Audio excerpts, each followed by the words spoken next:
पत्रकार मित्र तर कुठली बातमी आली तर आम्हाला त्याची संपूर्ण माहिती व्हायच्या आतच प्रश्न विचारतात ते दांडेली याच्याबद्दल तुमचं काय होतं. आणि म्हणलं मला बघू द्या तरी काय झालं, कशाचं मत, कशाचं काय.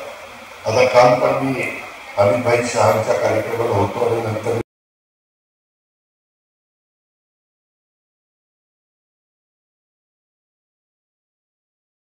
जे कोणी सरकार असतं, जे कोणी राज्यकर्ते असतात, पोलीस यंत्रणा असते, एवढं एका टीका सुरू होते. बघा कायदा सुव्यवस्थेचे खेळखंडोबा झाला, झेंडावडी उडाले, अमकं झालं, तमकं झालं.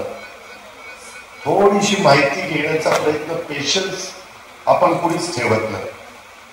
काल रात्री उशिरा रिपोर्ट असा आलेला आहे, तो मुलगा आणि ते मित्रमैत्रिणी होते. तो मुलगा मुलगी नेहमी भेटत होते. हिनच त्याला घरी बोललेलं होतं. स्प्रे वगैरे काही मारलेला नव्हता. त्यांच्या दोघांच्याही जे मोबाईल होते त्याच्यामध्ये दोघांच्या एकमेकांचं संभाषण नेहमी चालायचं. नेहमी ते फोटो काढायचे. म्हणजे किती लगेचच सगळ्यांनी त्याच्याबद्दल एक आहे. महिलांच्या बाबतीमध्ये कायदा सुव्यवस्था चांगली असली पाहिजे. वेळोवेळी त्याबद्दलचे कायदे करण्याचा प्रयत्न आपण करतो. त्याच्यातनं कडक भूमिका घेण्याचा प्रयत्न करत असतो. अशा प्रकारचे प्रसंग घडल्यानंतर पुढचे ज्या गोष्टीचा निकाल लागेपर्यंत केस चालते, परंतु तोपर्यंत त्याला मकोकासारखा कलम लावलं पाहिजे. अशाही प्रकारची चर्चा परवांच्या कॅबिनेटमध्ये आम्ही त्या बाबतीमध्ये केली. ते तपासून विधी व न्याय कायद्याला पाहायला सांगितलेलं.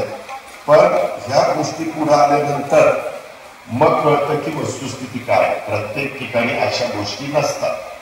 काही काही गोष्टीमध्ये नराधम लोक अतिशय खालच्या पातळीवर जाऊन कुठंतरी काहीतरी चुका करतात आणि त्याच्यातनं समाजामध्ये एक वेगळ्या प्रकारची भावना निर्माण होते. ही पण बाब आपण सगळ्यांनी लक्षामध्ये घेतली पाहिजे. मी सीपीला सांगितलेलं आहे आज प्रेस कॉन्फरन्स घ्या